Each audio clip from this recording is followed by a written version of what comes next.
Hey guys, tonight we're heading to a quiet corner of Eugene, Oregon. It's the summer of 1982, and you're standing in the stiff heat outside a low-slung motel with faded teal doors and a flickering vacancy sign. You can smell chlorine from the cracked pool nearby, and the vending machine hums like it's trying to forget something. The parking lot is mostly empty except for one car, a dull blue Chevy Nova, abandoned in the back row, trunk latched tight. That's where this all begins. Not with a scream, not even with a body. With a call, an anonymous voice, distant and mechanical, tells police to check the car at the Maplewood Inn. No name, no reason, just enough to tip the scales of curiosity. When the cruiser pulls in and the officer knocks on the trunk, nothing. But when he forces it open, he stumbles back. Inside, Clara Bennett, naked, pale, curled like she was trying to hug herself. No visible wounds, just stillness, except for her eyes, wide open like she died mid-thought. So, before you get comfortable, take a moment to like the video and subscribe, but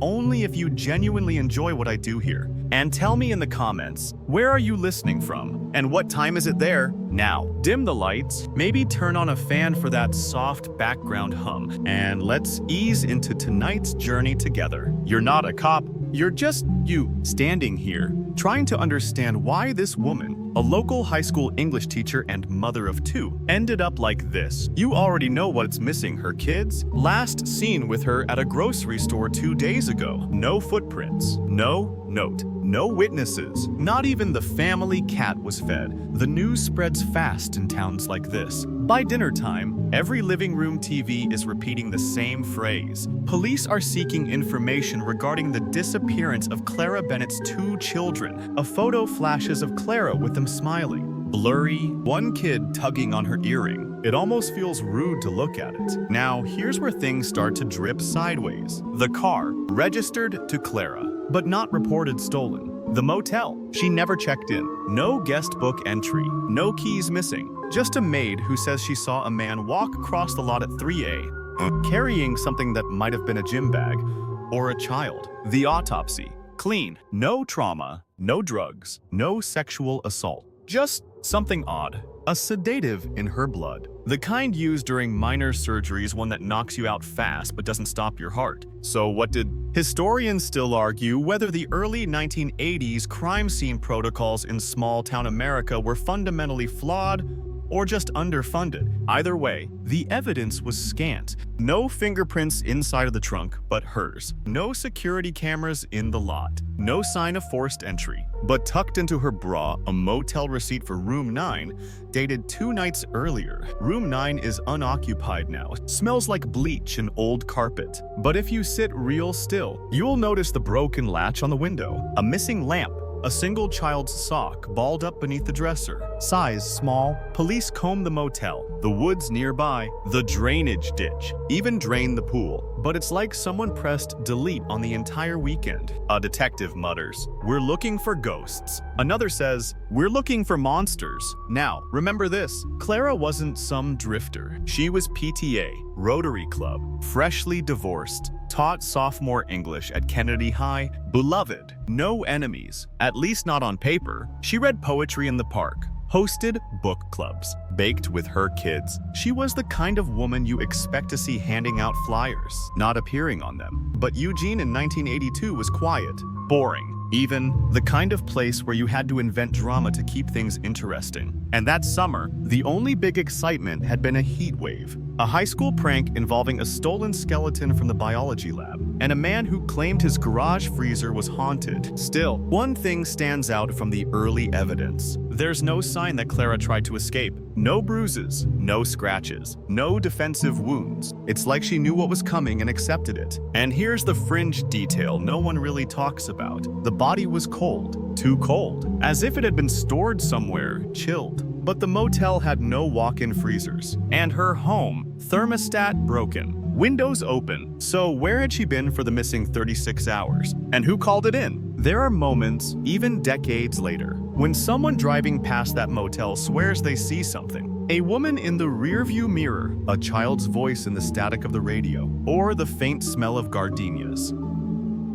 Clara's favorite perfume lingering in the hall by room 9, even when no one's around. You probably won't survive this mystery, not because it's dangerous, but because it burrows in. You'll lie awake, staring at the ceiling, wondering how a woman could vanish from her own life so completely, and how 2 kids could go missing like mist. You're in Clara Bennett's living room now, or rather, what's left of it. The yellow crime scene tape's long gone, but the house still feels paused, like someone hit the mute button on her life. Mail is stacked by the door. A tea mug on the windowsill has that ring of dried peppermint leaves curling like fossils. There's a child's drawing stuck to the fridge. A stick figure woman with scribbled red hair, standing between 2 smiling kids. The words underneath, in clumsy crayon, "Mommy picks us up." Except she didn't. You tiptoe down the hallway, master bedroom. Neat, almost suspiciously so. No signs of a struggle, but one thing's off. The closet door is cracked open just enough to reveal emptiness. Her suitcase is gone, her favorite dress, and from what her sister later told detectives, Clara had never, not once, taken her kids overnight without packing Mr. Blue. That's her son Toby's plush rabbit. And guess what's missing? All signs point to this. Clara left her house that day with every intention of going somewhere. But the question wasn't just where, it was why. At Kennedy High, Clara was more than just a teacher. She was Miss Bennett, with the kind of presence that made teenagers sit straighter without realizing it. Quotes from Keats on the whiteboard. Extra credit for handwritten essays. If she caught you smoking, she'd give you a poem to read about lungs and regret. And yet beneath all that literary grace, something had changed in her final months. She started coming in late, canceling class without subs. She stopped attending PTA meetings, and once, she was seen crying in her car, forehead pressed to the steering wheel, radio off. When a colleague knocked on her window, she smiled too quickly and waved him away. You know the kind of wave, the one that says, "If I speak right now, everything inside me will spill out." One of the main figures in her orbit during that time, Mark Holloway, tall, polished, charismatic,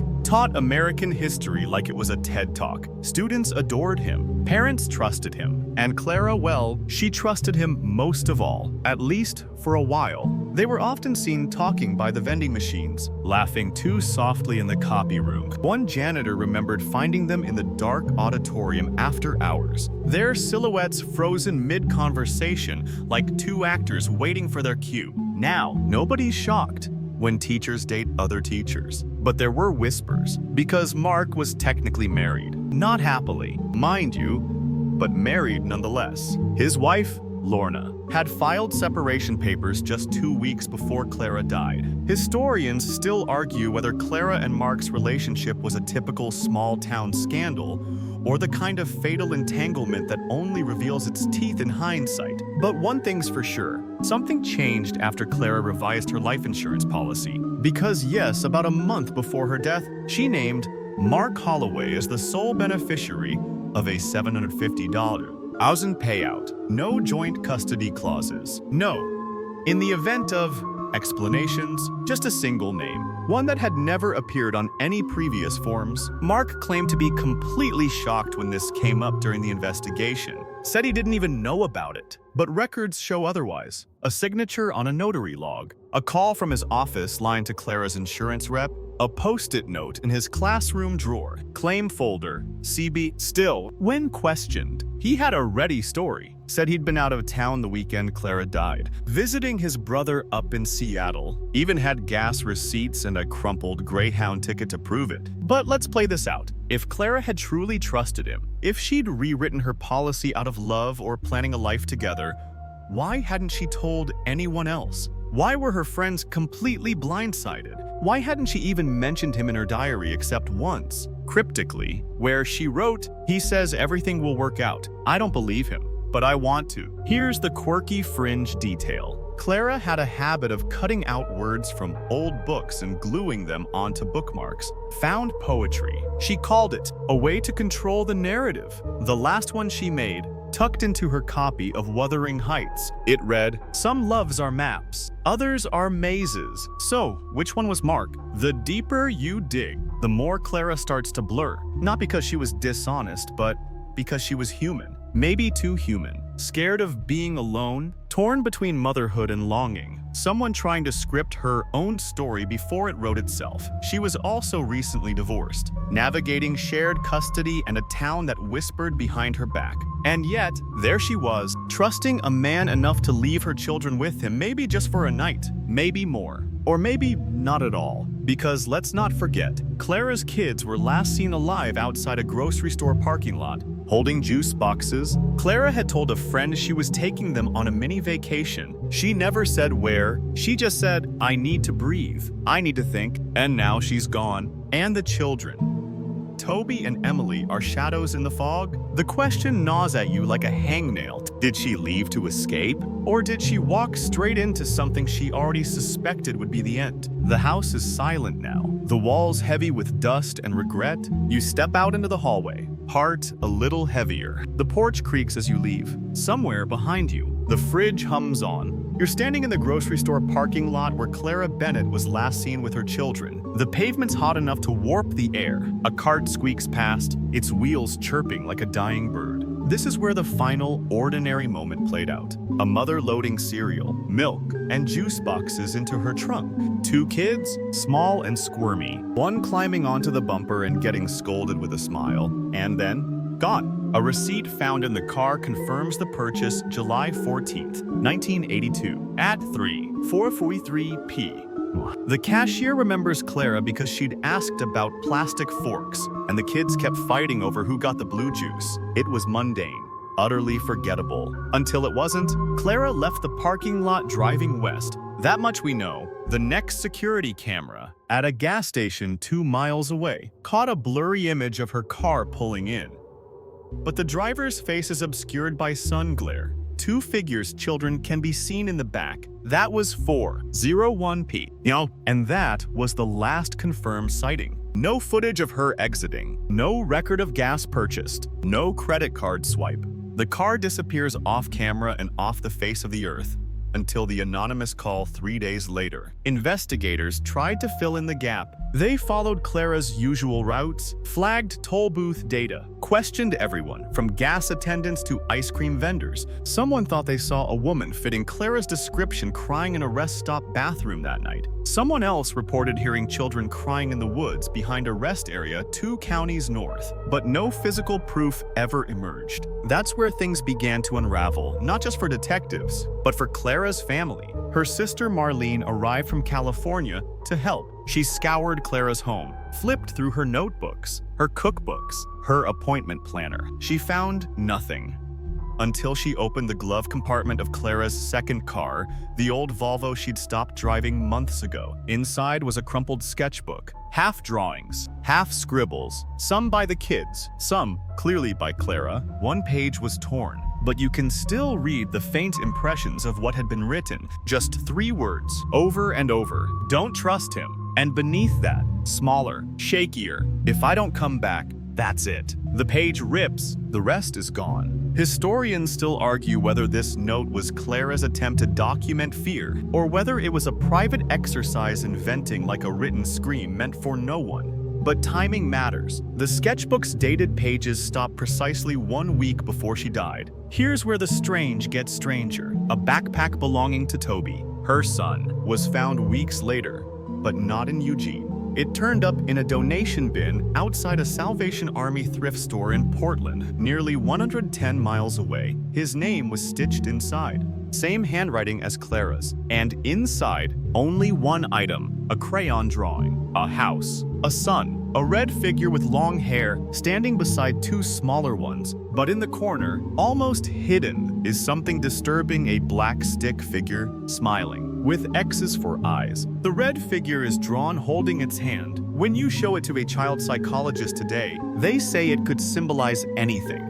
Fear, confusion, even a game. But parents know better. Kids tell the truth with colors, and this one bleeds unease. Another oddity, the donation bin was emptied the day before the backpack appeared. Volunteers remember it being suddenly there, like someone had dropped it quietly in the night. No cameras, no receipt, just the soft thud of guilt. Maybe police. desperate for leads, brought in everything short of a magician. Scent dogs, helicopters, even a psychic from Arizona who claimed to see Clara floating above water with two small lights fading beside her. The psychic also said the name Edgar kept coming up though at the time. No one knew who that was, but that's for later. For now, you're left with this moment, a hot summer afternoon, a car filled with groceries, a mother who may have known more than she let on, and two children, blonde-haired, sweet-faced, now swallowed by memory. There's something else. 2. An overlooked detail from the motel parking lot next to Clara's Chevy Nova. A man had been spotted getting into a white van that same morning. The motel clerk gave a description: mid-50s, glasses, military haircut, said he wore a tan shirt tucked too tightly, like he wasn't used to civilian clothes. He paid cash, used a name that didn't match any ID, and when he left, he took the room key with him. That's the kind of thing that sounds minor until you realize only one man in Clara's life fit that description. And his name wasn't Mark. It was Edgar Kingsley. You'll get to know him soon. You'll wish you didn't. But for now, you just stand here in the heat. The grocery carts are all lined up like forgotten parade floats. Somewhere in the distance, a child laughs and your stomach knots reflexively. Because once you hear their names, and once you see Clara's wide, frozen eyes, every child's voice sounds like a ghost calling from a place you can't reach. You're sitting across from Mark Holloway now. Not in real life. Of course he's long gone. But in your mind's eye, he's sharp as ever. Pressed blazer, expensive-smelling cologne. The kind of man who smiles too long and uses your name a little too often. Let me be absolutely clear. He says, somewhere between a handshake and a warning, I loved Clara. She was kind, brilliant, gentle with the kids. I would never have hurt her. Sure, Mark. You revisit his official alibi first. The weekend of Clara's disappearance, he claimed to be visiting his brother, Alan, in Seattle. Police found a Greyhound bus ticket in his car's glove box one way, dated July 14th, 1982. Sounds airtight, right? Until Alan says Mark never showed. That's not just a hole in the story. That's a crater. When pressed, Mark stammers, says maybe he meant to visit Alan, but changed plans last minute. Then, says he did go, but Alan wasn't home. Then, in a final version, he claims they had a falling out, and he doesn't want to involve family,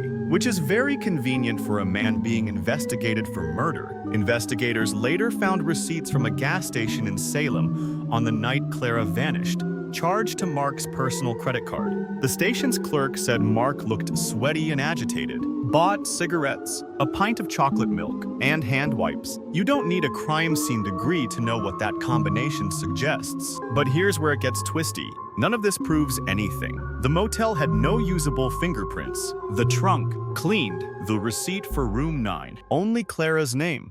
And the life insurance policy, sure, it's suspicious but not illegal. Still, there were moments when Mark let the mask slip. A student, Melissa Avery, 17, at the time testified years later that she walked in on Mark in his classroom late one evening, sitting alone in the dark, muttering something she didn't understand. She thought he was drunk. All she remembered was the phrase, "It wasn't supposed to be like that." When the school launched an internal inquiry, quiet, unofficial, purely for optics, Mark took an unexpected leave of absence. He didn't return for 3 months. When he did, he looked thinner, nervous, eyes darting like he couldn't stand still in his own skin. Historians still argue whether Mark's mental unraveling was guilt, fear, or just the natural fallout of becoming a pariah in a small town. But public opinion turned fast. Whispers turned to rumors. Rumors became assumptions. Parents began pulling their kids from his class. He was never formally fired, but the school board nudged him out like a bad memory. By 1984, he was gone. He moved north, changed cities, taught briefly at a community college near Tacoma under a variation of his name, M.H. Lowell. Didn't last long, and here's the fringe tidbit. A bartender in Tacoma later claimed that Mark confessed everything one night in a drunken spiral. Said he did something terrible. Not the worst thing, but close. The bartender didn't know who he was until years later, when Mark's mugshot appeared on the news, because eventually, the past caught up. In 1991, almost a decade after Clara's murder, the breakthrough came not from science, But from a box of photos, the Bennett family home was being cleaned out for sale when Marlene found a sealed shoebox tucked in the attic crawl space. Inside, receipts, letters, and one single Polaroid of Clara and Mark on a motel bed. Not just any motel, the Maplewood Inn, room 9. Same curtains, same pattern on the comforter. Time stamped 3 weeks before her death. Suddenly, everything sharpened. The prosecution didn't need a body confession. They had motive, money, lies, and now proof of intimacy that Mark had spent years denying. It wasn't enough to pin the murder outright, but it was enough to charge him with conspiracy to commit fraud, obstruction of justice, and interference with a police investigation. During the trial, Mark looked like a deflated version of himself. The jury didn't like him. The judge liked him even less. The most damning moment came not from forensic evidence, but from a voicemail. Police found it archived on Clara's answering machine tape. Buried behind other old messages, it was scratchy, muffled, but clear enough. We have to decide soon. I can't keep lying for you. Mark, I won't drag the kids into this. That was Clara's voice. The jury deliberated less than 4 hours. Mark was sentenced to 18 years. He served 6 before being transferred to a medical facility for psychological deterioration. Died there in 1999. From what the official report called an aggressive form of lymphoma, but you get the sense his heart gave out long before that. Still, none of this brought the children back, and Mark never once admitted what happened to them. If he knew, he took it to the grave. As for room 9, it's been renovated half a dozen times. New carpet, new paint, but the cleaning crew still refuses to open the closet after dark. And once, during a brief reopening in the mid-2000s, a guest claimed to hear a voice through the air vent. Don't let him take them. No one else heard it, or admitted they did. But now, sitting here with Mark's ghost across from you, you wonder, was Clara trying to protect her children, or bargaining to save them? Either way, she lost. You're walking across a manicured lawn now, the kind of place where graduation photos are taken, and birds chirp with irritating optimism. The building behind you is Kennedy High, freshly power washed in the 1980s, all beige bricks and institutional pride. But you're not here for diplomas or pep rallies. You're here for Edgar Kingsley, ex-principal, ex-military, ex-everything, depending on who you ask. He was the kind of man who never raised his voice but could silence a cafeteria with one look, the sort who called students by their full names and didn't believe in excuses even during fire drills. And here's the weird part. When Clara's body was found, Edgar hadn't worked at the school in over 2 years. So what was his name doing on a keycard log for room 9? Let's rewind. Edgar Kingsley served in Vietnam twice. After returning stateside,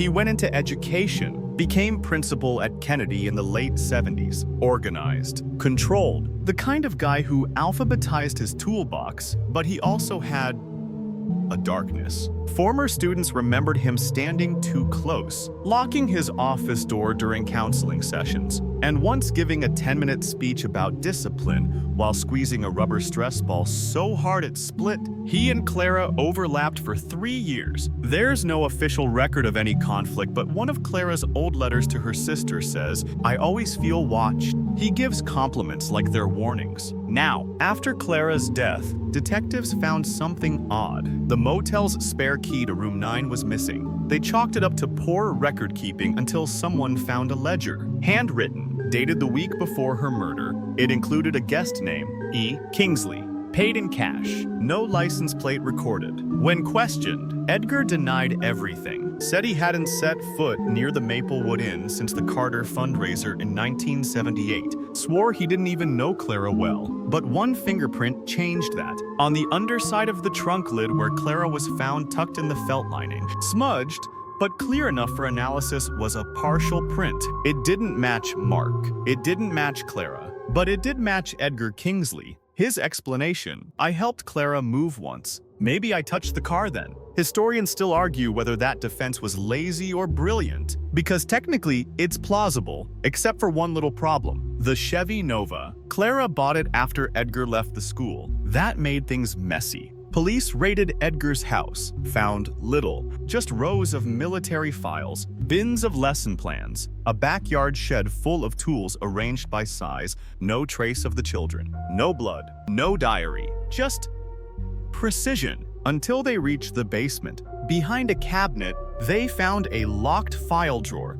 and inside that drawer, a folder labeled Bennett. Inside were 2 progress reports for Toby and Emily, a copy of Clara's old resume, a clipping of her wedding announcement, a parking violation ticket with her license plate circled, a receipt for chloroform. It was enough to arrest him, not for murder, but for unlawful surveillance, possession of a controlled substance, and tampering with evidence. During interrogation, Edgar didn't blink once, said he collected records on everyone, called it professional vigilance, claimed he hadn't seen Clara in years, but he admitted to one thing. He'd watched her, at least once, said he followed her to make sure she was safe.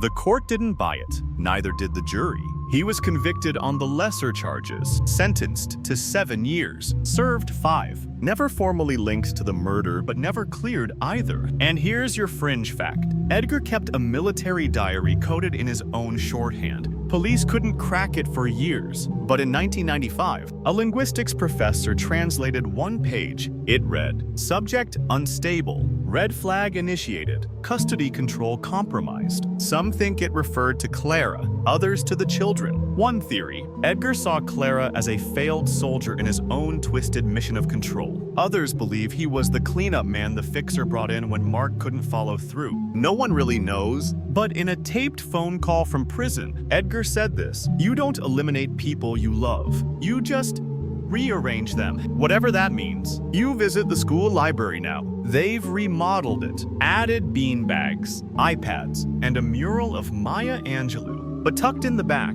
behind an old filing cabinet, someone once found a cassette tape, unmarked. On it, Clara's voice, reading a poem, one she wrote herself, half lullaby, half warning. Her last line, "If I vanish, do not come looking for me. You will not like what you find." And now, here you are, looking, and you don't like any of it. You're at the insurance office now, sitting in a beige folding chair beneath a flickering fluorescent light that hums just enough to get under your skin. A plastic ficus plant droops beside you like it gave up trying to look alive back in '79. This is where Clara Bennett signed away her future, or what little was left of it. The life insurance policy, officially amended on June 16, 1982, named Mark Holloway as the sole beneficiary of a $750,000 payout. Before that, it had been a standard joint policy with her sister and children as the default recipients. But then Clara Walkerton one sticky summer afternoon asked for a form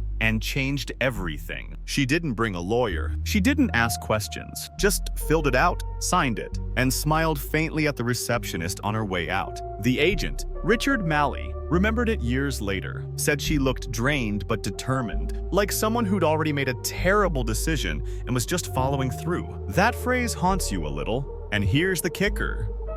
Clara also took out a second accidental death rider, the kind that doubles the payout if her death was caused by external means. You don't take out one of those for fun. You take it out if you think someone might want you gone. Mark, when asked, claimed he didn't know, but the policy's record shows a call placed from his home line the following week, asking about processing time and whether suicide invalidated benefits. He later claimed it was hypothetical curiosity. Sure, Mark. You follow the paper trail further. Clara's bank statements show she had been steadily draining her savings, making odd purchases. One was a payment to a local notary service. Another was for a set of children's passports. Destination left blank. Was she planning to run? Historians still argue whether Clara's insurance changes were an act of blind trust, a quiet scream for help, or part of a deeper plan that never reached execution. But when you line up the dates, they form a countdown. June 16th, policy changed. June 29th, Clara withdraws $8,000 in cash. July 10th, buys prepaid motel vouchers. July 14th, grocery store,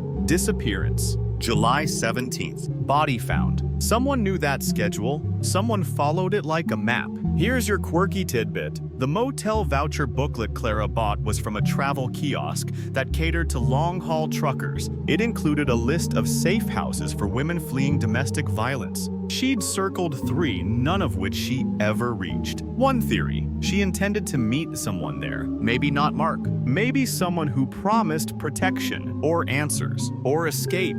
But none of the circled locations ever saw her check in. And then there's the envelope. Found in her freezer of all places, taped to a bag of frozen peas. It held a single page, folded neatly, with the word insurance scribbled across the front. Inside, a photocopy of her new policy and a torn-off photo of her children, smiling at a playground. On the back, in her handwriting, if anything happens to me, he knows where they are. Who is he? Mark was the obvious guess, but there was no hard evidence. Just implication. And implication doesn't raise the dead or bring back the missing. Still, prosecutors used it in court. They argued that Mark manipulated her into trusting him with everything: her money, her heart, her children's safety. That he set her up. That he knew she was scared and used it to tighten the noose. But others point to Edgar Kingsley, who had military access to databases, who understood how to disappear people, who once described insurance as the most effective trap in civilian strategy. Either way, Clara bet everything on the wrong man.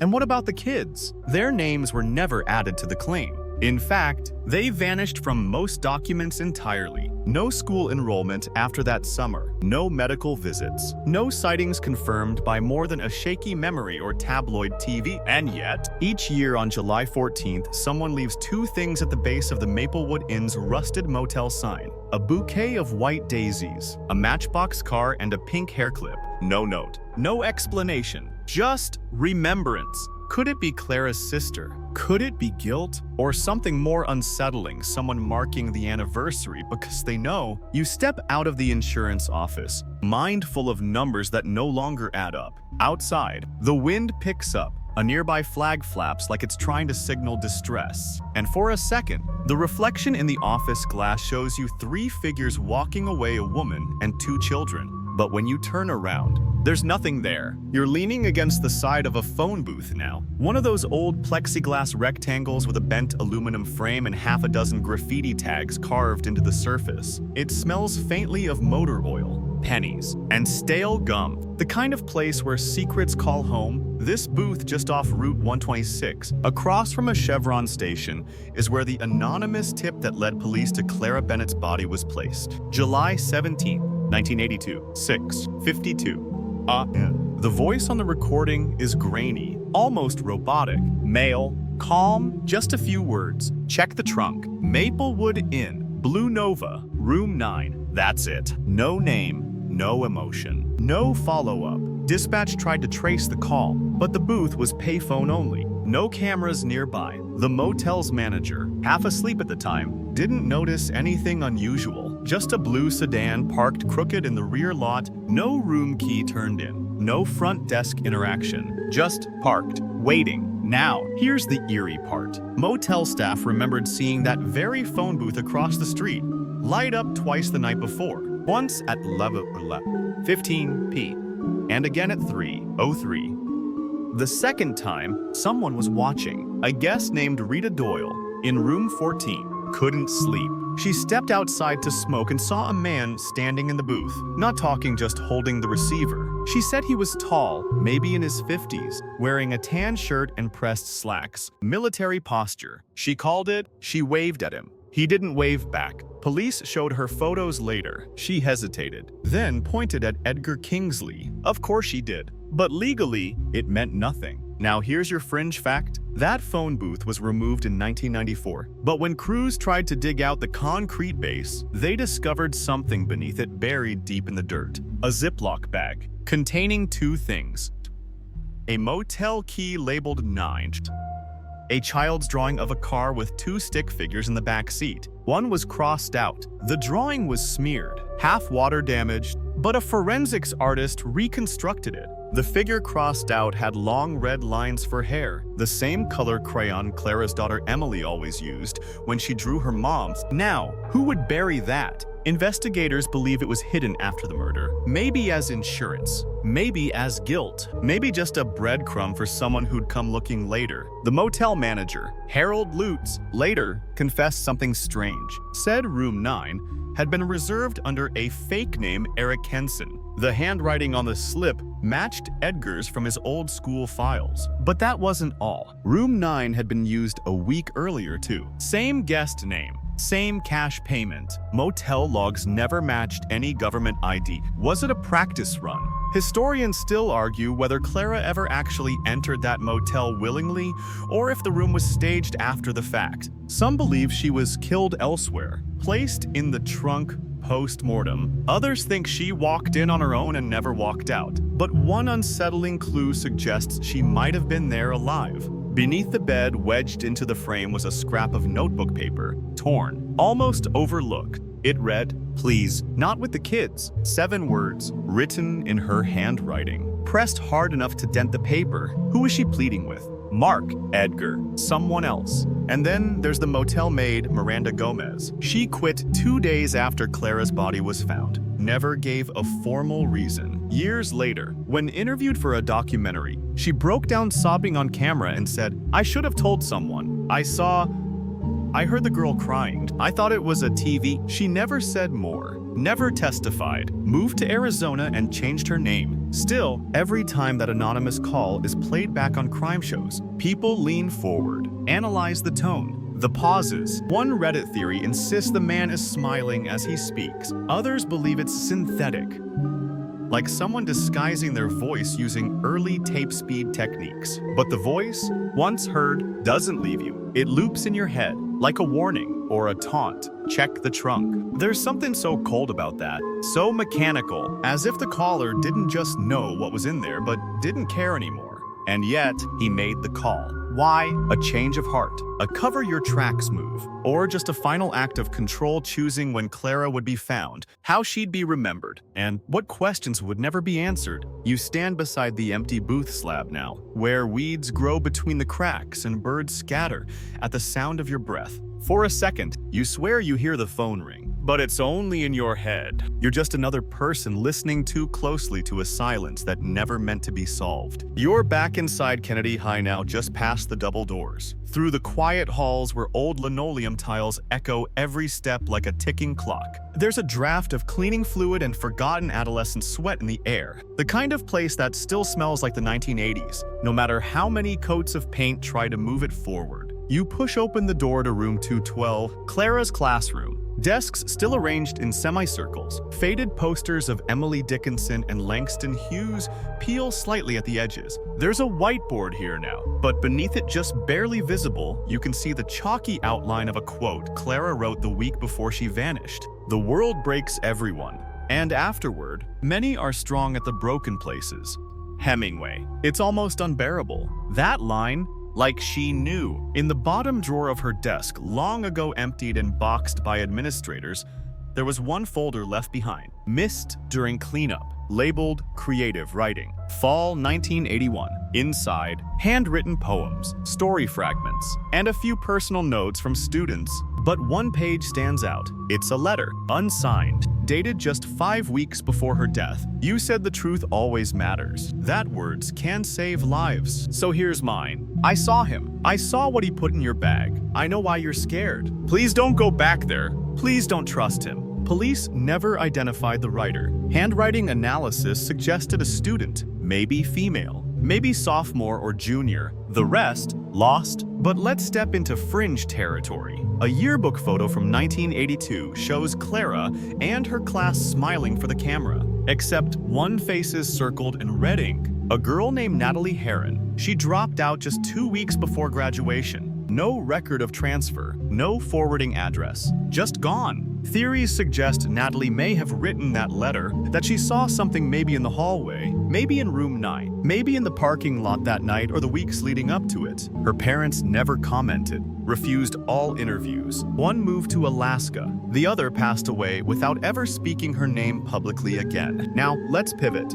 The janitor, Mr. Elbert Crane, remember him? Lived in the boiler room for years, even after retirement. He was the sort of guy everyone forgot existed until the lights didn't work. In 1993, during a routine renovation, workers found a rusted lockbox tucked behind the wall panel in the basement. It was his. Inside, faded photos, loose cigarettes, and an old keychain labeled R9. It was confirmed later. The motel changed locks in '83. That key fit the old lock. Crane, when tracked down in a care home, confessed something strange. I let him in that night, said he forgot something in her classroom. I thought nothing of it, but he wasn't alone. When asked who he was talking about, Crane wouldn't say, just muttered. They always walked in shadow, but she, Clara, she walked like she knew. That statement makes no sense. Or maybe it makes all the sense in the world. You pull a chair out now, sit at Clara's old desk, and notice a message carved faintly into the wood. No one is listening. It's deep, furious, done with a compass or knife. And yet beneath it, smaller, more delicate. This wasn't just a classroom. It was a war zone in slow motion. A place where secrets passed, hands like notes. Where Clara probably tried to keep teaching while the walls crept closer. Where she smiled, while quietly preparing for the worst. One day, she canceled class without warning. Told the substitute she was attending a funeral. No record exists of any service that day, but her planner found later in the trunk of her car had a single entry under that date. Meet 5 p.m. May, room 9, final. Was it her death she was marking? Historians still debate whether Clara had a full escape plan or was walking toward the fire, hoping it wouldn't burn. But the pattern in her classroom is clear. She was leaving breadcrumbs for someone, for anyone. And someone else noticed. Taped beneath one of the desk's duct tape, now yellowed and brittle, was a folded note discovered during a desk swap years later. It read, "She said not to be afraid, that monsters only win if we stop telling the story." It wasn't signed,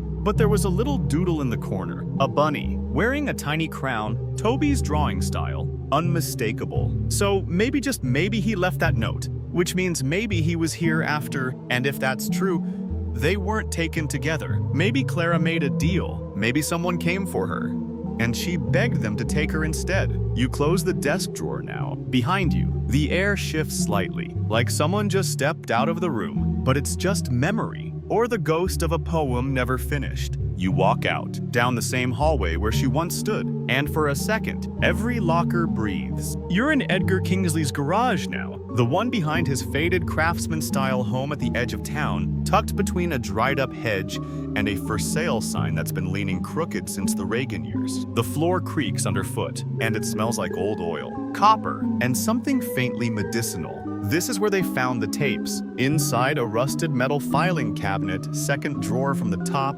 locked but not latched properly, was a narrow black box with a military label. OP8M Archive Log, DCOM Sec.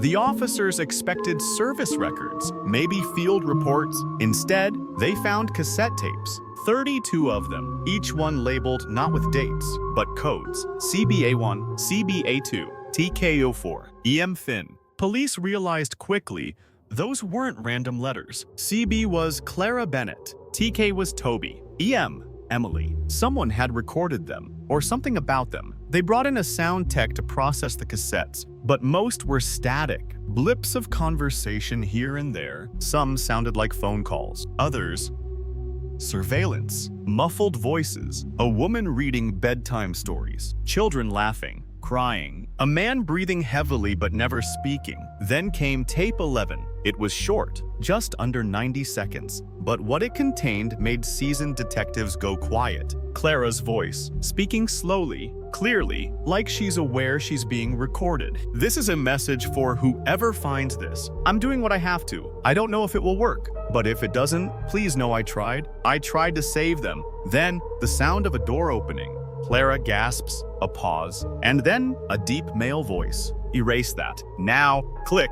The rest of the tapes weren't that direct. mostly fragments, names, cross streets. At one point, a child's voice whispers, "He said mommy's going away for a while, but we'll still get pancakes." That voice was never conclusively identified, but Clara's sister swore it was Toby. Now, here's the part that doesn't make sense. These tapes weren't just stashed, they were logged, numbered, chronologically arranged by someone who clearly had a system. A few were even transcribed, typed, printed, annotated. Historians still argue whether Edgar was a madman recording his own misdeeds or a meticulous archivist tracking the breakdown of something bigger. Either way, the box labeled DECOM SEC roughly translates in military parlance to decommissioned security. That's code, not coincidence. And here's the fringe bit, tape 29. It contains static for a full minute. Then, faintly, the nursery rhyme, "Ring Around the Rosie," plays backward. At the end,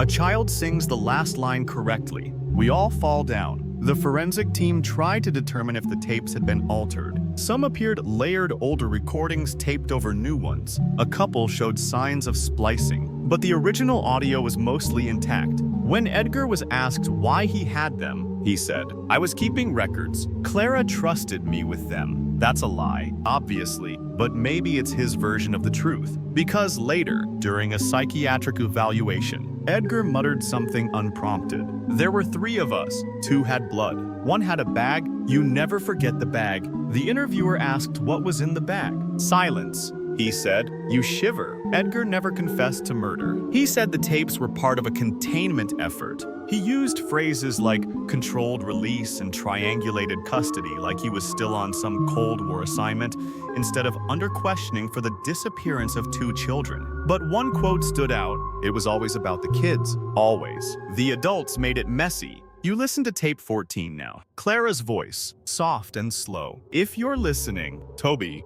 I hope you still remember the rabbit song." Then she hums, just a few notes, like a lullaby. And then nothing. Not static, not a click, just a sound that can only be described as absence. As if the tape ran into a space where sound refused to exist. One theory, Edgar recorded Clara without her knowing, to blackmail or control her. Another, she knew and let him because she thought the tapes would survive her. Either way, she was right. They did. You're in the basement of Kennedy High now. Not the kind people tour during orientation, but the real one. The one beneath the boiler room, where the air smells like rust and regret, and the lights hum just a little too loud. You're standing next to a dented utility sink and a tangled mess of mop handles, surrounded by the ghosts of unswept floors. This is where Albert Crane lived. Not officially, not even legally, but long after his retirement, the school allowed him to volunteer as long as he stayed out of sight. He had a cot, a hot plate, a battery-powered radio that only played AM talk shows and static. And, it turns out, a memory sharper than anyone gave him credit for. Albert was one of the last people to see Clara alive. He told detectives that on the night of July 14th, 1982, he was in the basement, fixing a burst pipe around 10:40. Now, he heard footsteps, heels, fast coming down the main stairwell. He peeked out from the shadows and saw Clara, eyes red, clutching a folder to her chest. She wasn't alone. 2 men followed. Albert recognized one of them immediately, Mark Holloway. The other, he couldn't swear by name, but described him as older, sharp eyes, walked like a soldier. You don't need to guess who that was. He listened from behind a stack of paint cans, said they argued, whispered at first, then louder. One of them, he thought Mark said, "This wasn't the deal. You said no kids." Then Clara, "They're not part of this. You promised." Then the older man, "You lost the right to bargain the moment you signed." Albert said she tried to leave, but they blocked her. That's when she started crying, begged. One of them punched the wall so hard it cracked the plaster. Then, silence. A door slammed. He never saw them come back out. That hallway was under renovation at the time. No cameras, no lights, just an emergency exit that led to the rear parking lot where Clara's car was later found. He told no one. Not for a decade. Said he was afraid. Said they'd made it clear if he ever spoke, he'd end up in a closet no one bothers to open. You want to be angry at him. But Albert, he looked like a man carrying a 10-ton ghost on his back, And eventually, he did talk, not in a courtroom, but on a grainy VHS interview recorded by a true crime documentary crew in 1999. You watch it now. He lights a cigarette with shaking fingers, coughs twice, then says she knew that night she walked in like someone who'd already written the ending, just needed to see how it played. The camera zooms in. She said something before she disappeared into that stairwell. I didn't understand it at the time, but I hear it in my head every day. He leans forward. She said, "I'll pay the price. Just let them grow up." Here's the fringe tidbit. A local librarian, Mavis Rutter, retired now, claimed that 3 days after Clara's death, someone returned 2 overdue children's books to the night drop box. No name, no note. Just slid between the iron bars around midnight. The books, Runaway Bunny and The Giving Tree. Stamped inside each was property of Emily Bennett, in careful, preschool script. And one more thing. Tucked between the pages of The Giving Tree was a photograph, a playground, 2 children on a swing set, blurry, distant, taken from a car window. Mavis swore one of them looked like Toby, but the date on the back, July 16th, 1982, that's after Clara died. Historians still argue whether this proves the children survived, escaped, were hidden, or were perhaps taken and raised under new identities. But no one's ever come forward. No DNA hits, no definitive sightings, just whispers and coincidences. And sometimes, that's all the past leaves behind. You climb the stairs out of the basement now, each step creaking like it remembers. At the top, you pause by a janitor's closet, locked. Elbert used to call it the vault. Said it held all the things students tried to throw away: notes, secrets, sometimes grief. You place your palm against the door. It's cold. You're chasing ghosts now. You're flipping through old manila folders, police statements, and a stack of unconfirmed tips written in shaky ballpoint on diner napkins. This is the part of the story where desperation takes the wheel and the road just loops and loops. There were leads, of course, plenty of them. In the weeks and months after Clara's murder and the children's disappearance, the Eugene Police Department was flooded with sightings. A woman in Idaho claimed she saw 2 kids that looked just like those Bennett children at a Greyhound station. A man in Montana swore he saw a girl with haunted eyes who asked if bears ate people. A psychic from Arizona faxed over a hand-drawn map of the Pacific Northwest with the word truth circled in red ink near the Snake River. None of it led anywhere. But then there was the van, a white Dodge Ram van, seen near the Maplewood Inn on the morning Clara's body was discovered. Witnesses described it as old, loud, and smoking like it wanted to die. No plates visible. Curtains in the back. That van became a phantom cited in 6 states. Always a step ahead. Always just far enough to be unverifiable. One lead took detectives to a rural rest stop outside Coos Bay, where a handwritten message was found on a bathroom stall. Mom is in the car, room 9, scratched in with what looked like a paperclip. That wall was later scrubbed clean, but a photo remains in the case file, along with a disturbing note from the lead investigator. Writing matches that of a 6-8-year-old. No signs of error correction, like the kid knew what happened. Then came the psychic. Oh yes, the psychic, Miriam Harlan, claimed she could feel Clara's spiritual distress radiating from a motel brochure she touched in a gas station. She came to Eugene uninvited, insisted the children were underground, but not buried, and led police on a 2-hour trek through the woods, talking to birds like they were passing coded messages. When the trail ended at a drainage pipe and nothing was found, the officers went home. But Miriam, she stayed, returned the next day, said she dreamed about a house on stilts, a locked blue room, and a man with a voice like gravel and a scar above his eye. You want to laugh? But you can't, because 1 week later, a retired trucker came forward, said he picked up a hitchhiker matching Clara's description 2 days before the murder. She had a scar on her cheek and was carrying a child's backpack. Said she was trying to get to the ocean. Said her name was Rachel, the name of her favorite character from a book she taught in class. And then there was the dog, a search dog named Jupiter, trained in recovery, taken out to the woods northeast of Eugene on a hunch. Handler said the dog picked up a strong scent along an old logging road, stopped at a tree stump, started barking and circling like mad. They dug and dug, found nothing except a child's sandal, blue, torn at the strap. too degraded for prints. But the size matched Toby's. Historians still argue whether that meant the children were ever in those woods, or whether it was just a cruel coincidence. The forest is good at swallowing stories, but one fringe detail stands out.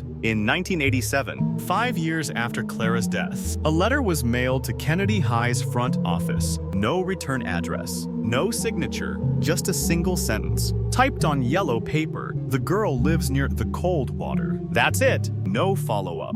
Police checked every coastal town. Nothing. No missing children matching Emily's profile. No mysterious arrivals. Just dead ends. It was around this time that detectives began to burn out. Files went cold. Theories dried up. One officer famously quit mid-shift, leaving behind a note that read, "Some cases don't want to be solved. They want to exist, like myths." The Bennett children became that myth. Kids told ghost stories about them. That if you visited room 9 on a summer night and whispered their names, you'd hear giggling through the vents. That if you left a juice box at the motel doorstep, it would be gone by morning. You roll your eyes, but something inside you tightens. Because even now, every few years, someone leaves a crayon drawing at Clara's grave. Always unsigned. Always the same image. A bunny, a sun, and 3 stick figures. 2 small, 1 tall. Sometimes the tall one has wings, sometimes it doesn't. You're sitting in the courtroom now, not in the front, not in the back somewhere off-center, where you can see both the prosecutor's clenched jaw and Mark Holloway's trembling hands. It's 1993, more than a decade after Clara Bennett's death, and the world has finally decided to put Mark on trial not for murder, but for the lies that surrounded it. He walks in wearing a navy suit that doesn't quite fit anymore, thinner than he was, paler. The charm that once filled classrooms now seems hollow, like a ventriloquist's dummy trying to blink away guilt. The courtroom is packed. News crews, former students, parents who used to smile at him across the cafeteria now glare like they're trying to push him through the floor. And in the front row, Marlene, Clara's sister. Her hands are folded, but her stare could cut glass. Mark is charged with insurance fraud, obstruction of justice, and conspiracy to mislead investigators. Not murder, but close enough to drag everything back into the light. The prosecution opens with calm fury. They play the voicemail.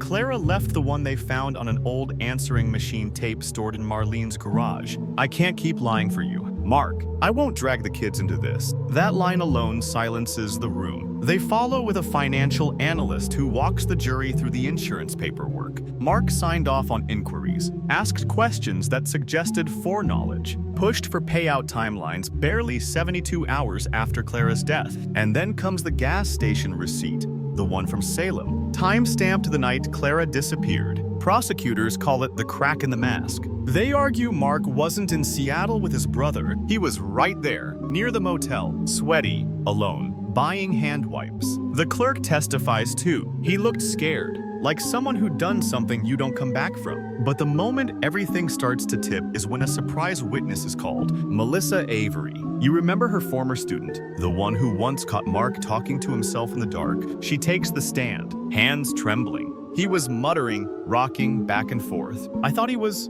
broken. All he said, over and over, was, "I didn't know he'd bring the bag." She pauses, and then she was supposed to leave them home.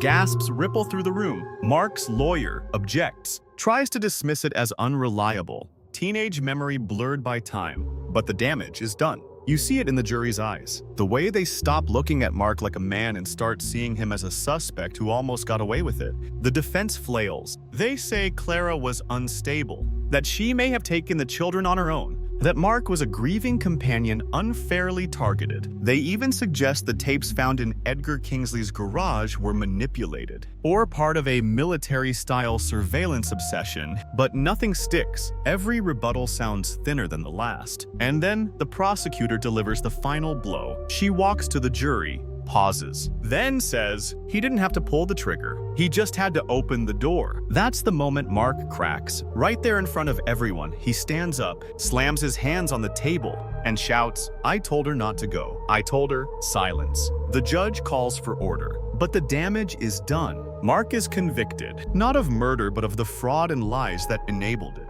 The conspiracy, the quiet, deliberate setup that left Clara dead and 2 children missing. He's sentenced to 18 years. In prison, he writes a letter to Marlene, never sent, found later in his belongings. I didn't kill her, but I set the fire and left the door open. I thought I'd get rich. I didn't think I thought they'd just scare her. I didn't know he had other plans. He never says who he is, but you know, because during that same week, Kingsley's prison journal logs a cryptic note, loose ends trimmed, ghosts secure, asset neutralized. Here's the fringe detail 2 jurors later admitted they had dreams during the trial. Same dream, Clara, standing in a field, holding 2 children's hands. She never spoke, she just stared, eyes wide, watching. You're in a prison now, a low-slung federal facility built in the 1960s with cold walls and colder coffee. Everything smells faintly of bleach and time. This is where Edgar Kingsley spent the final chapter of his life, if you can call it that. He wasn't convicted of murder, just possession of controlled substances, unlawful surveillance, and interfering with an active investigation. A light sentence for a man so steeped in suspicion, but in prison, suspicion sticks like tar. He was given a small cell near the edge of C block. Quiet, clean, no roommate, just a bunk, a sink, and eventually a stack of legal pads filled with tiny, slanted writing in military shorthand that nobody could decipher for years. You're here now because something changed. 15 months into his sentence, Kingsley requested a meeting with Detective Alan Price, the last surviving investigator on the Bennett case. Price had retired, grown bitter, wrote a memoir nobody bought. But when the request came, he showed up. Kingsley met him with that same steel stare. No handshake, no apology.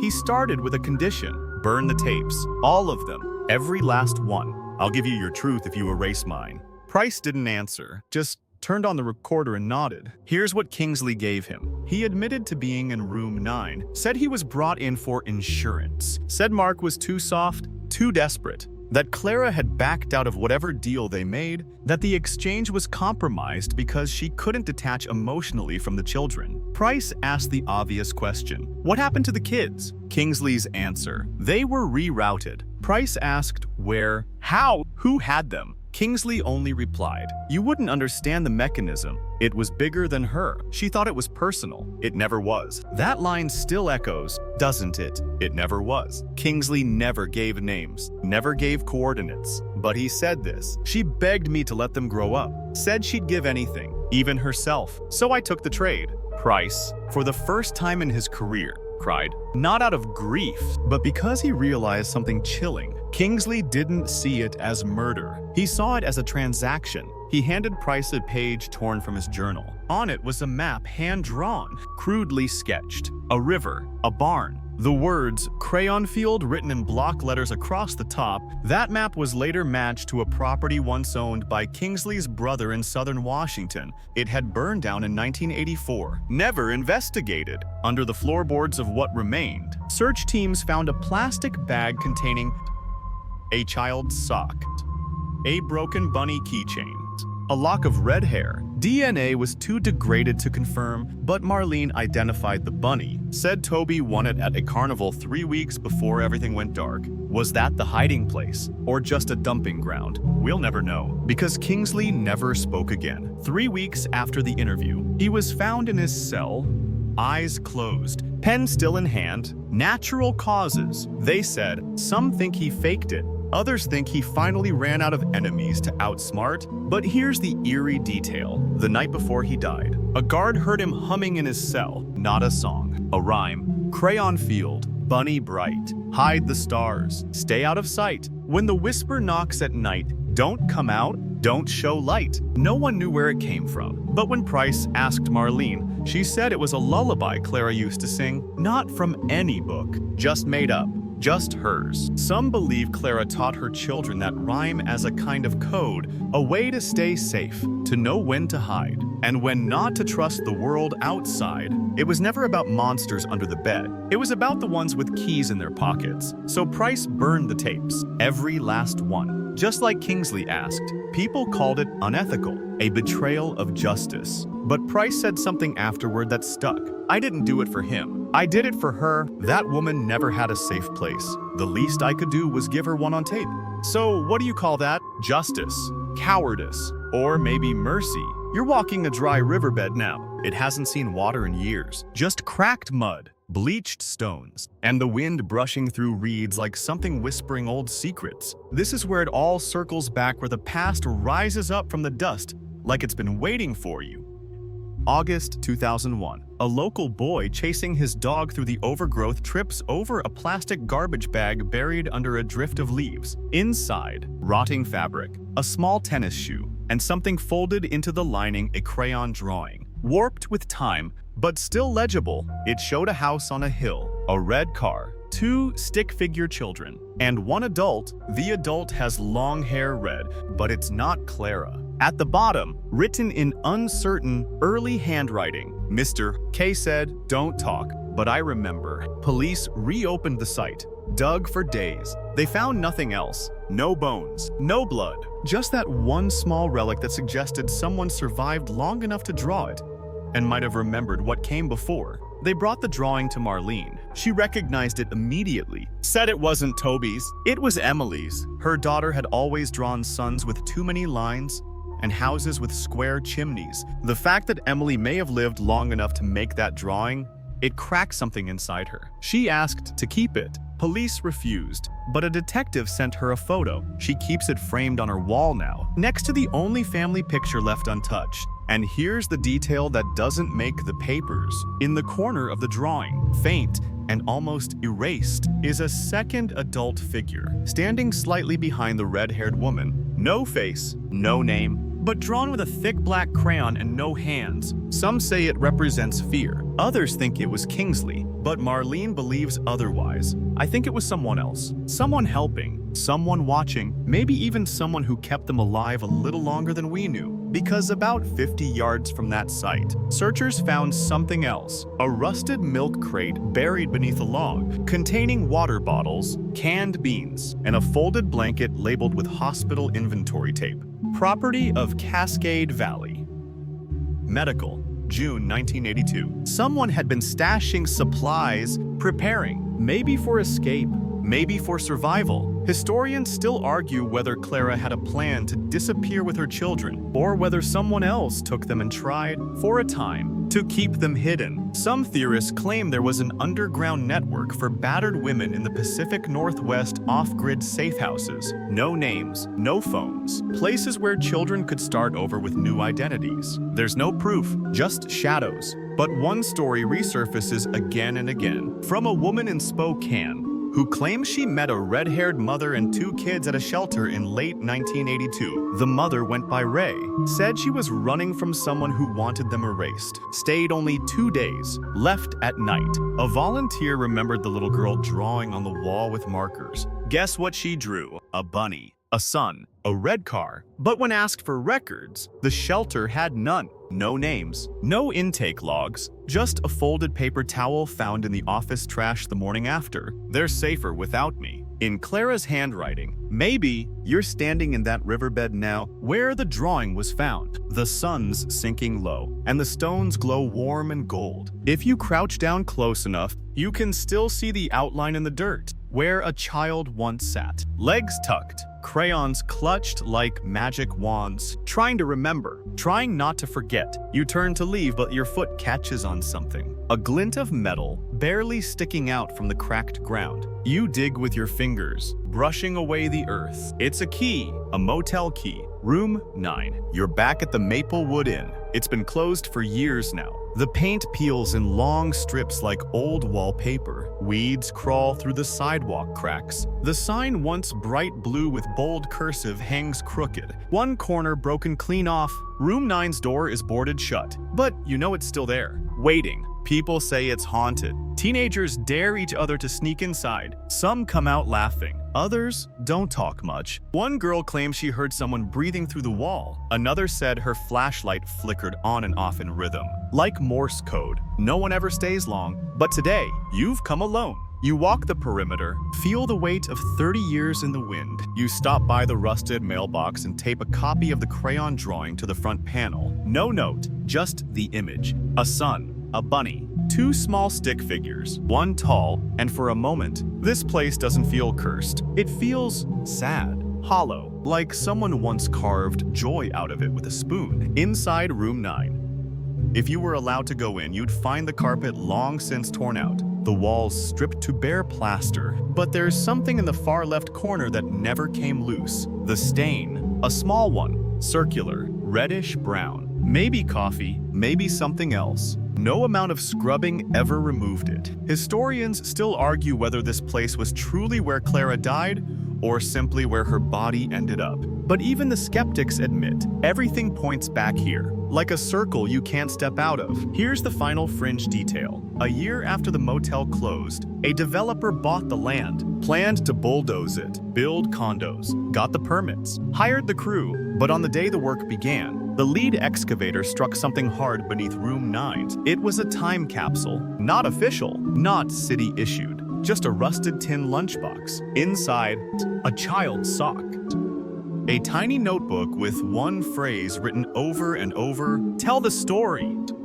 And a Polaroid. The photo is blurry, faded, but it shows 3 people, 2 children and a woman. Their backs are turned to the camera. They're walking into the woods, hand in hand. The timestamp is July 15th, 1982, the day after Clara disappeared. Some say it's a fake, a cruel prank. Others believe it was planted by whoever helped them escape, because maybe, just maybe, Clara did what she set out to do. Maybe she made the trade, her life, for their chance to run. She knew no one would believe her, knew the men who'd boxed her in were too powerful, too clean, too careful, so she gave them what they wanted, silence. But left behind something louder, a trail of drawings, a freezer note, a voicemail, a closet full of poems. She knew words outlast walls, knew someone, somewhere, would follow the sentences long enough to realize she was never trying to be found. She was trying to be understood. And now, here you are, the last reader in the story she wrote with her own ending. The motel is quiet now. The wind has settled. The sun slips behind the clouds. You turn away, footsteps light on the gravel, and for just 1 second, you swear you hear it again. That small, familiar voice. She said not to be afraid. And now, we soften the pace. Let the story's sharp edges blur, like fog rolling gently over the banks of a river you've already crossed. You're not at the motel anymore. You're home now. Wherever that is, you feel the weight of your limbs against the mattress, the gentle hush of your breath slowing with the night, the mystery. Mix remains, but it doesn't ask for answers right now, only rest. The Bennett children were never officially found. No body, no burial, just a question held open across decades, like a door swinging in the wind. But maybe that's the point. Some stories aren't puzzles to be solved, they're lullabies, whispered by those who refuse to vanish entirely. Clara didn't leave behind justice, but she left behind echoes, and sometimes echoes are enough. So let this one drift with you.